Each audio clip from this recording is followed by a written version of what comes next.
Yang ni kata Imam Ghazali, janganlah kita kena tipu dengan perkataan ni. Ni jangan.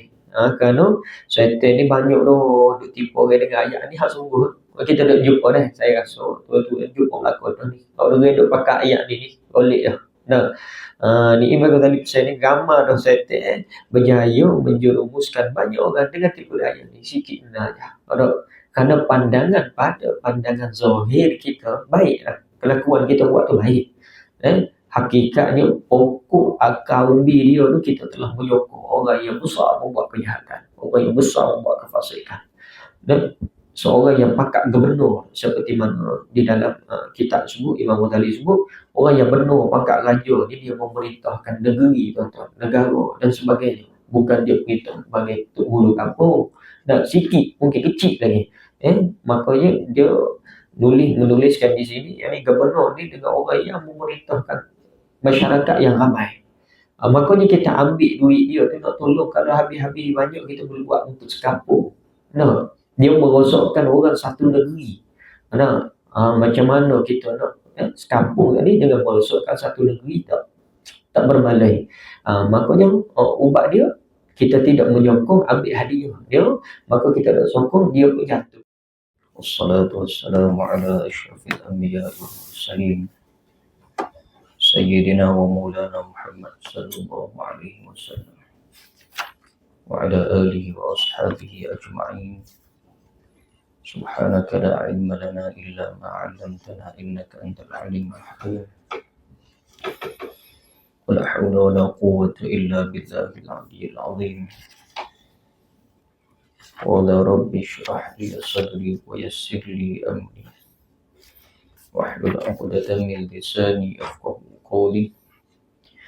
Allahumma rabbi yassir wa la tu'assir fa inna taysirin kulli 'asirin 'alayka yassir rabbi tabil bil khair. Allahumma faqihna fid din wa 'allimna at-ta'wil waj'alna futuhal 'arifin. Ilahi anta maqsudi wa ridwaka matlubi, amma ba'd. Assalamualaikum warahmatullahi ta'ala wabarakatuh. Alhamdulillah, alhamdulillah. Pujian syukur kehadirat subhanahu wa ta'ala, di mana Allah subhanahu wa ta'ala memberi keizinan sama-sama kita hadir bertemu di dalam majlis ilmu. Mudah-mudahan dirahmati, diridai, diberkati oleh Allah subhanahu wa ta'ala. InsyaAllah kita sambung pada kitab Ayyuhal Walad pada muka surat 62, perenggan yang kedua. Qala al-musannif rahimahullahu ta'ala wa nafa'ana bi'ilmihi wa 'ulumihi fid darin amin ya rabbal alamin. Kata pengarang rahimahullahu ta'ala, dan janganlah engkau tertipu, dan sekali lagi janganlah engkau tertipu dengan godaan syaitan atau dengan perkataan sebahagian orang yang mengatakan bahawa yang lebih baik dan yang lebih utama engkau ambil sahaja uang dinar dan dirham daripada mereka, lalu engkau bahagi-bahagikan uang itu di kalangan fakir dan miskin. Kalau tidak, maka mereka nantinya akan membelanjakan uang tersebut untuk berbuat kefasikan dan kemaksiatan. Maka lebih baik ambil sahaja uang itu, lalu engkau sedekahkan atau engkau bahagikan kepada orang-orang yang lemah. Tuan-tuan dirahmati Allah subhanahu wa ta'ala, masih lagi pada tajuk tinggalkan 4 perkara. Mohon tajuk yang ini habis, insyaAllah. Tinggalkan 4 perkara pada perkara yang keempat. Pada yang lepas kita telah banyak berbahas mengenai antara yang disebut oleh Al-Imam Al-Ghazali rahimahullah ta'ala, di antara jangan bergaul dengan gubernur ataupun raja yang zalim. Pada perkara yang ketiga dan perkara yang keempat juga, iaitulah Imam Ghazali juga berpesan supaya jangan sekali-kali menerima apa-apa pemberian daripada gubernur atau raja yang zalim. Yang mananya pada perenggan yang ke-12 ini akhir juga Al-Imam Al-Ghazali berpesan, janganlah kita ni tertipu. Karenanya seperti mana yang kita baca tadi, biasanya orang kita ni selalu menggunakan pakai perkataan tersebut yang mana duk katalah orang ni orang zalim, orang ni orang yang tak baik. Jika dia memerintah, dia buat perkara yang dilarang oleh Allah Ta'ala, makanya ada kala dia nak mengambil hati orang lain ni, dia pun bagilah dia, bagi hadiah, bagi duit dan sebagainya. Nah, Al-Imam Ghazali berpesan supaya tidak mengambil barangan daripada orang yang zalim, daripada orang yang membuat kemaksiatan dan sebagainya. Akan tetapi setengah orang kita ni duk menggunakan pakai perkataan apa dia, ambillah duit dia bagi. Kita tak sokong dia. Kita tak sokong dia, kita ambil duit dia, kejahatan yang dia buat. Kalau kita tak ambil duit ni, makanya dia buat kejahatan lagi. Maka dia mengistilahkan, dengan dia ambil duit orang yang zalim ni, mudah-mudahan orang zalim ni sesat lah. Mudah-mudahan dia ni sesat lah, tak boleh nak buat kejahatan. Walhal tuan-tuan dirahmati Allah, orang yang sedemikian ini, hak yang nak buat kebaikan tu lebih duit dah. Duit hak lebih dah, bukan dia peruntukkan. Bukan kata masuk duit dia hasil maka dia peruntukkan ini untuk buat kebaikan dah. Biasa dia buat ni untuk duit hak lebih dah. Nak beli jiwa orang ramai, nak beli jiwa masyarakat umumnya, nak tunjuk bahawa dia ni baik, nak tutup kejahatan dia ni baik, dengan kebaikan. Makanya dia pun tabur duit dia. Tabur duit tadi, kita beranggapan bahawa ambillah duit dia ni. Mana orang susah, orang fakir miskin, kita tolong dengan duit dia tadi. Tapi Al-Imam Ghazali pesan supaya tak boleh juga. Janganlah engkau tertipu, dan sekali lagi janganlah engkau tertipu dengan godaan syaitan ni. Perkataan demikian ni baru syaitan godaan. Syaitan godaan ambillah duit dia bagi ni, dia buat benda baik. Sama ada sedekah masjid ke apa ke dan sebagainya, tolong nampak baik tu, nampak baik. Menilai kita, mata kita nilai dia baik, tapi hakikatnya asal dia seperti mana perbahasan yang lepas, iaitulah bila mana kita terima daripada hadiah orang yang zalim ni, dengan mudah kata kita menyokong segala perbuatan dia. Perbuatan dia duk zalim orang lain, kita dengan ambil duit tadi, kita duk rasa kita boleh tolong orang, 10 orang. Contoh, dia duk buat zalim, duk buat jahat bukan 10 orang, ratus orang, mungkin 1000 orang dan sebagainya mengikut kedudukan dia. Maka perkara demikian Imam Ghazali memandang lebih jauh. Ulama ni dia nak mengeluarkan hukum sesuatu benda, dia pandang jauh, berdasarkan ilmu, berdasarkan hadis, ijma', qiyas, musyawarah antara ulama dan sebagainya, nak tubik satu-satu fatwa. Tapi hari ni ramai orang buat fatwa dia sendiri. Sehingga kan tutup guru mufti buat keluar fatwa, maka dia kata mufti ni pandai-pandai pula. Nabi tak buat. Dia kata Nabi tak buat, pada hadis mengaji tak habis. Nabi raya, Nabi sebut dalam hadis banyak, kita mengaji tak habis. Seperti mana Habib Umar mendapat gelaran Al-Hafiz. Dia bukan Hafiz tu, gelaran dia tu bukan makna dengan Hafiz Al-Quran, yang ni dengan dia mendapat gelaran Al-Hafiz tu dengan dia menghafal hadis. Kurang-kurang 5,000 hadis ataupun lebih. Ngapa hadis 5,000 ke 50,000, Allah tak ingat. Tapi nak sebut kata 1,000 lah. Hakikatnya kena ngapa hadis tu 1,000 nak dapat gelaran Hafiz. Makanya kita ni jumpa hadis hari-harian ni, kadang-kadang jumpa hak sama berapa kerak ya. Hadis yang kita nak jumpa berapa kerak, sikit sangat ya. Maka kita buat tubik hukum sendiri lah, fatwa sendiri lah, ikut rasa gamuk-gamuk, kena dengan nafsu kita. Bila kita berfatwa lagu tu lah, hak gamuk, hak mudah bagi kita, kena dengan sedap nafsu kita. Gitulah. Supaya tak ni ambillah syaitan ambillah duit tu, boleh buat tolong orang susah. Dia kata mula-mula ambillah duit, pelik siapa ada rumah duit nak tolong orang susah ni, aku pun susah juga ni. Kira jala dah jamak sekali. Aku pun susah juga, jamak sekali, kita kena tipu syaitan semua. Atau dengan perkataan sebahagian orang yang mengatakan bahawa yang lebih baik dan yang lebih utama engkau ambil sahaja wang dinar, dan dirham dari mereka, lalu engkau bahagi-bahagikan wang itu di kalangan fakir miskin. Oh, ni tak apa, dia kata dah, ambil duit je. Dia kita tak sokong, jahat dia tu biar dia, kita tak sokong. Tapi duit dia kita ambil. Tu. Sama ni. Lagi-lagi dekat nak mengundi ke banyak ni orang dah pakar ni. Ada kajian ni kita tak sokong tapi duit kita ambil rezeki. Mungkin ada setengah tempat boleh pakar, setengah tempat tak boleh pakar. Mungkin dalam bab politik mengundi ni boleh lah. Kerana tidak berkait dengan agama. Tapi tengok jugalah, kalau dia berkait dengan agama, berkait dengan pemimpin masyarakat yang zalim, seperti kata Al-Imam Al-Ghazali, maka itu sama.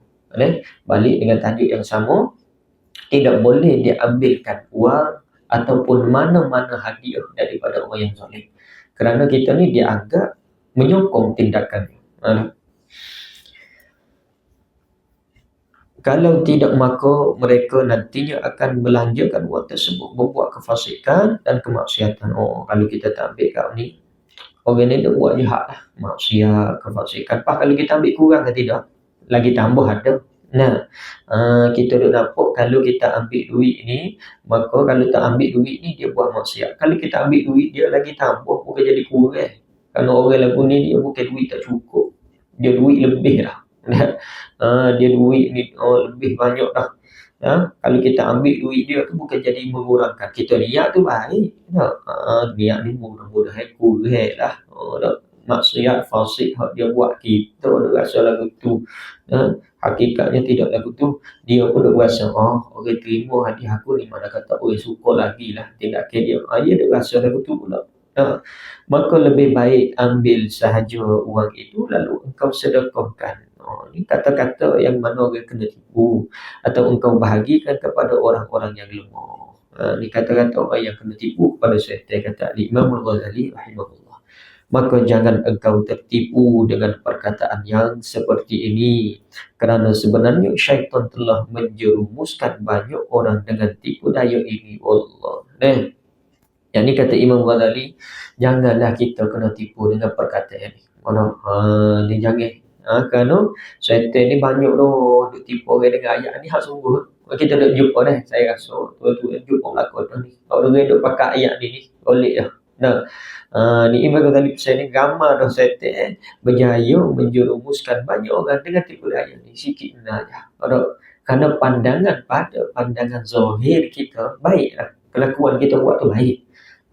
Hakikatnya pokok akar umbi dia tu kita telah menyokong orang yang besar membuat kejahatan, orang yang besar membuat kefasikan.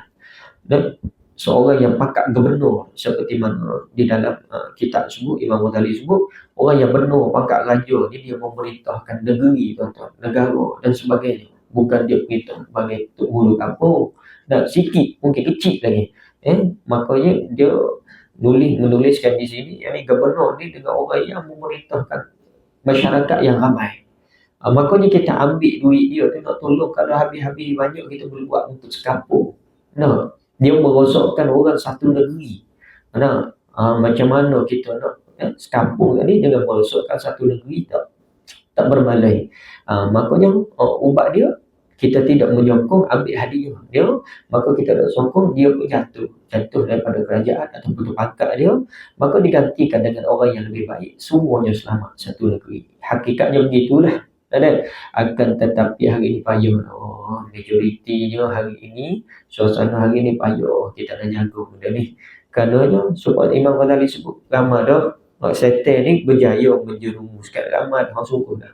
Hak kita nak jumpa. Dan hal ini telah kami terangkan dengan panjang lebar di dalam kitab Ihya Ulumuddin, dan hendaklah engkau merujuk ke sana. Yakni pada tajuk yang ini, yakni Al-Imam Ghazali telah terangkan begitu panjang dan lebar di dalam kitab Ihya. Makanya dengan penjelasan yang lebih panjang, yang lebih terang, kita kena rujuk balik di dalam kitab Ihya Ulumuddin, insya-Allah. Yang tulis itu ada 6 kecil, tulis sila rujuk masalah ni dalam bab halal dan haram, kitab Ihya Ulumuddin juzuk 2. Nak cari tajuk ni dalam kitab Ihya tu, bab halal dan haram juzuk 2, insya-Allah. pada nasihat yang ke-24, yakni nasihat yang terakhir di dalam kitab Ahlul Walad ini, yakni dengan kerjakan 4 perkara. Tuan-tuan dirahmati Allah Subhanahu wa taala, Al-Imam Ghazali di dalam tajuk nasihat yang ke-24 menyatakan ada pun 4 perkara yang perlu engkau kerjakan itu. Ialah pertama, bahawa hendaklah engkau mengukur pergaulanmu dengan Tuhanmu. Sekira-kira jikalau hamba-Mu bergaul kepadamu seperti pergaulanmu dengan Tuhanmu, maka engkau akan merasa puas hati dengan kelakuan hamba-Mu itu dan engkau tidak merasa marah kepadanya. Jadi apa yang engkau tidak suka bagi dirimu daripada perbuatan hamba-Mu yang majazi, yakni pinjaman, maka janganlah engkau melakukannya terhadap Tuhanmu, kerana Tuhanmu adalah Tuanmu yang sebenarnya dan engkau benar-benar sebagai hamba-Nya. Tuan-tuan dirahmati Allah Subhanahu wa taala, yakni Al-Imam Ghazali berpesan pada nasihat yang ke-24 supaya mengerjakan 4 perkara. Yang pertama iaitulah Al-Imam Ghazali berpesan supaya kita ni menilik, melihat, tengok balik amalan kita dengan Allah Subhanahu wa taala. Yakni pergaulan kita dengan Allah Taala ni, amalan kita dengan Allah Taala, sama ada solat kita, ibadah, segala semua jenis ibadah kita, solat, baca Quran, ibadah sunnah dan sebagainya, semua jenis ibadat tadi Imam Ghazali minta pesan supaya kita tengok. Kenapa nak suruh tengok tadi? Kerana tengok di sini iaitulah sejauh manakah kita beramal ibadah tadi.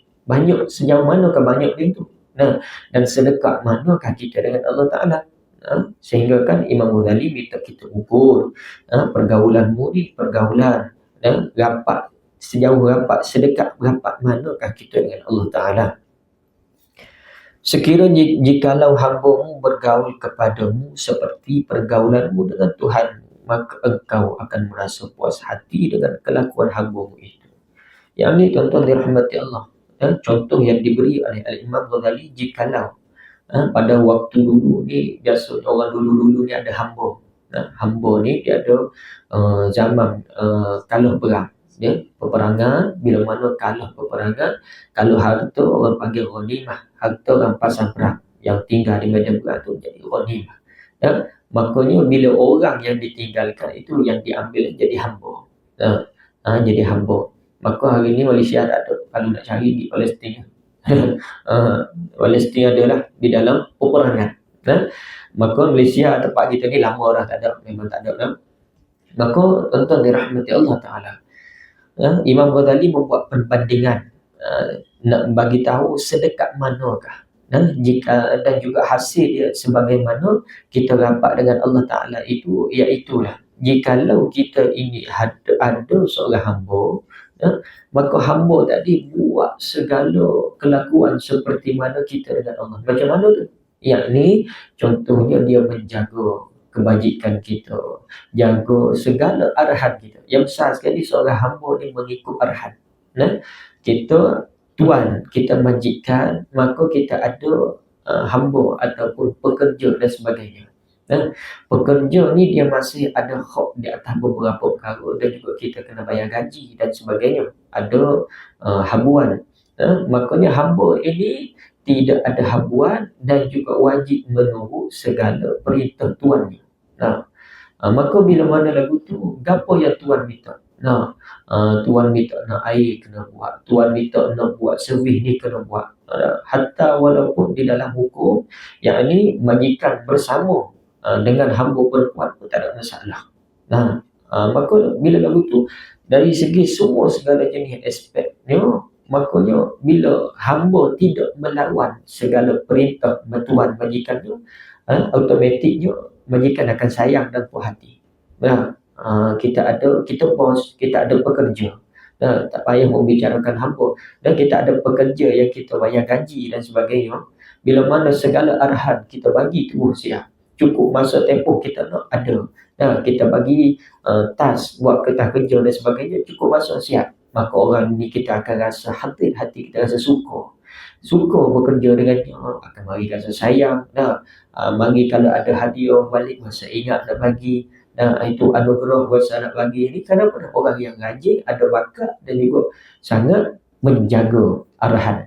Makanya Imam Ghazali memberitahu lagi, iaitulah jikalau kita dengan hamba kita lagu tu, bila mana kita bagi arahan, hamba kita turut dan sebagainya, kita akan rasa puas hati. Makanya Imam Ghazali kata, jadi apa yang engkau tidak suka bagi dirimu daripada perbuatan hambamu yang majazi. Jadi apa majazi? Hamba yang artinya hambamu yang dipakaikan dalam bahasa saja, padahal dia sebenarnya bukan hambamu, dia adalah makhluk Allah Ta'ala. Ni hamba, yakni pada walaupun nama hamba tadi dia tak boleh nak ambil gaji, dia tak boleh nak terima apa-apa hadiah. Kalau kita tak bagi, tak boleh nak tuntut. Kalau pekerja ni tak bayar gaji, dia boleh tuntut, ada hak dia. Maka hamba ni dia tak ada hak untuk tuntut. Hak untuk tuntut tidak ada. Makanya hamba lah yang dinamakan hamba sebagai daripada rampasan perang tadi. Kata Imam Ghazali, yang ni hamba di sini iaitu hamba yang majazi. Apa makna majazi itu? Iaitu hamba yang diguna pakai dalam bahasa saja. Yang ni bahasa hamba saja. Letak nama taraf sahaja hamba, hakikatnya dia bukan milik kamu. Bukan milikkan di sini iaitu bukan kamu yang menciptakannya. Kerana ini adalah hamba Allah Ta'ala. Dia ni makhluk Allah Ta'ala serupa dengan kamu juga. Cuma nasib dia, takdir dia je jadi hamba kita seketika. Mana hakikatnya dia ni makhluk Allah Ta'ala serupa kamu juga. Ada hidung, ada mata, ada otak, sama dengan kamu je. Cuma takdir kehidupan dia tak sama dengan kita. Itu je yang beza dia. Maka lagu tu katanya Imam Ghazali, kalaulah kelakuan hak dia buat tu kamu rasa tak suka, kelakuan hak dia buat tu kamu rasa tak kenan, ada sesetengah perkara, maka kata Imam Ghazali itu dah baru orang yang pinjaman. Ibarat ni hamba majazi ni orang pinjaman, bukan hak milik kamu sepenuhnya. Orang yang Allah Ta'ala bagi pinjam je, tu pun kamu nak berasa hati. Maka janganlah engkau melakukannya terhadap Tuhanmu, kerana Tuhanmu adalah Tuhanmu yang sebenarnya engkau benar-benar sebagai hamba-Nya. Yang ni hamba tadi, hamba majazi tadi, Allah Ta'ala bagi pinjam kat kita. Tak layak kita nak berasa hati, tak layak kita nak marah dia kerana apa di atas kelakuan dia. Dan juga kata Imam Ghazali, kalaulah kamu terasa hati dengan makhluk Allah Ta'ala bagi pinjam, lagu tu, maka kamu jangan buat perkara tersebut dengan Allah Ta'ala. Dalam ibadahmu, di dalam semua gerak-geri kamu dengan Allah Ta'ala itu, jangan kamu lakukan perkara yang kamu tak suka. Kerana orang yang Allah Ta'ala bagi kamu pinjam pun kamu berasa hati, apatah lagi dengan Allah Ta'ala, kamu tak layak melakukan perkara tersebut kerana engkau sebenar-benarnya sebagai hamba-Nya. Ni kita semua ni memang yang kamu ni sebagai hamba Allah, hak semati, hak sungguhnya. Hak tadi kita ada hamba kita ni, kita dah ada hamba Allah Ta'ala bagi pinjam saja. Kita semua ni hakikatnya hamba Allah Ta'ala. Bila mana sebut pakat hamba, apa dia sifat hamba? Lemah, fakir, jahil, hina. Empat perkara pakat sebagai hamba Allah. Bila mana sebut tu ada empat perkara, kita ni pun pernah membicarakan sebelum ni, yakni pangkat ikhlas kita di dalam ibadah. Bila sebut nama kita sebagai hamba, adakah kita ada hak untuk menuntut pada Allah Ta'ala di atas segala ibadah kita? Ya Allah, aku solat ni, ya Allah, nak dapat syurga. Kata ulama tasawuf, bahawanya kamu belum ikhlas pada Allah Ta'ala. Beribadah kerana nak syurga, tak ikhlas. Lagu mana tu belum lagi. Nak syurga dah tu, nak syurga tak ikhlas.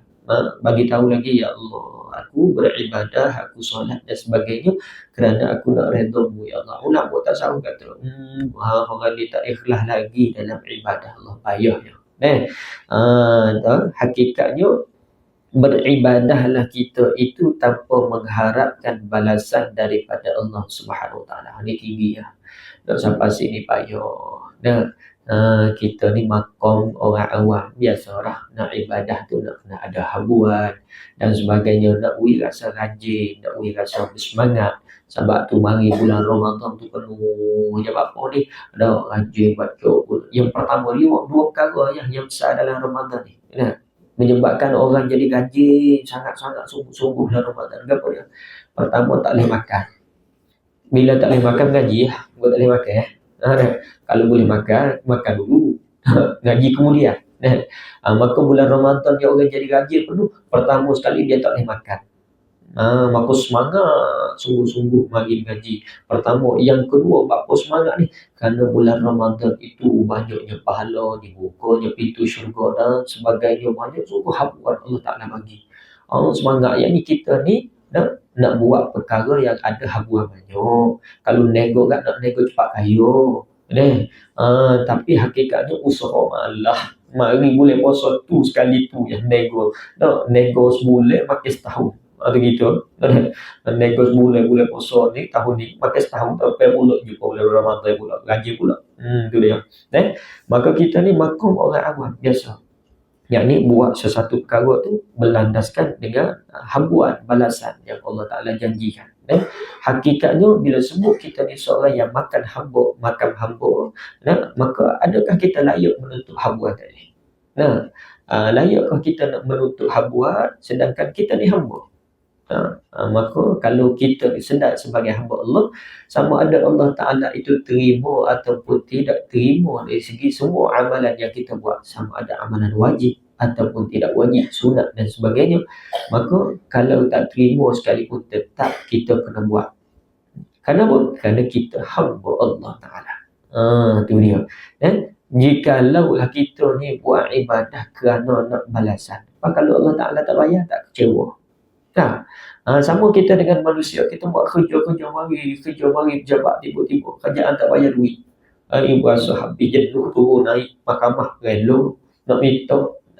Kerana kita mari kerja kan apa rajin ni. Kerja nak duit kerana nak habuan.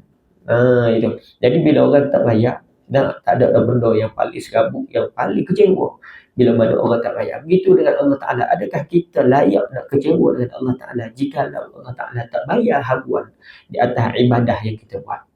Hakikatnya kita ni hamba Allah, tidak ada kelayakan untuk kita claim segala habuan. Maka ibadat tadi nama dah kewajipan. Solat kewajipan. Maka bila sebut kata wajib kena buat. Kerja terima tak terima itu kerja Allah Ta'ala, bukan kerja kita. Hakikatnya kita sebagai hamba wajib menurut segala perintah Allah Ta'ala. Maka Imam Ghazali pesan, jikalau dengan orang yang majazi ini, dengan masyarakat umum ni pun yang diberi pinjaman oleh Allah, kita berasa hati, maka dengan Allah Ta'ala itu janganlah kita buat perkara yang mana Tuhan itu adalah sebenar-benar Tuhan kita, makanya kita tak boleh nak buat perkara-perkara yang boleh, bukan kata Allah Ta'ala sakit hati dengan kita, tidak. Bukan begitu. Akan tetapi sebagai beradabnya seorang hamba, makanya menjaga segala yang apa pada diri kita rasa tidak suka, apa pada diri kita rasa tidak layak, maka kita jaga hubungan kita dengan Allah Ta'ala supaya kita masuk lebih rapat, lebih dekat dengan Allah Ta'ala. Kalau kita perhatikan banyak di dalam doa kita menggunakan bahasa aku. Kenapa guna aku? Kalau jumpa dengan orang dia kasar, orang dia cakap, ya Allah, aku mohon kepadamu. Kenapa minta dengan aku? Saya mohon kepadamu. Kamu bunyi lembut gitu. Anda mohon ya Allah. Bunyi lembut. Tapi sebab apa nak pakaikan bahasa aku? Yang ni kalau kita mengaji, belajar bahasa Melayu ni, kayanya seni bahasa Melayu kita ni ada reza. Kalau orang baru jumpa gini, Ana, saya, orang baru jumpa, rapat ke tidak? Tak rapat. Kalau orang cakap saya, Ana ni tak rapat, saya, awak ni tak rapat mana? Kalau masuk orang Kelantan, lama-lama sikit dia pakai cek demo. Demo mari mana, tekau rapat sikit. Bila besok lagi yang pergi pula ni, lama-lama aku tak boleh pergi kamu. Ada rapat tu. Rapat mana lagi? Bengong sungguh dah tadi. Tu tanda rapat mana. Kalau boleh kecek lagu Stakot tu, rapat ni. Kan? Maka nak mau gambarkan betapa rapat kita dengan Allah Ta'ala, kita menggunakan bahasa orang rapat sekali dengan saya kita. Kan? Tu. Hakikatnya kalau kecek sungguh dengan orang, sesetengah orang tak boleh nak terima pakai bahasa tu. Tapi kita dengan Allah nak menggambarkan kita betapa rapat kita dengan Allah. Maka bahasa-bahasa hak kita rasa kita rapat, itu diguna pakai di dalam doa dan sebagainya. Maka tuan-tuan dirahmati Allah Subhanahu Wa Taala, kita berhenti pada perkara yang pertama di dalam nasihat ke-24. InsyaAllah panjang umur, moga rezeki kita sambung di masa akan datang. Apa yang baik daripada Allah Subhanahu Wa Taala, apa yang kurang daripada kelemahan buat sendiri, mohon ampun dan maaf hakikatnya daripada Allah Subhanahu Wa Taala.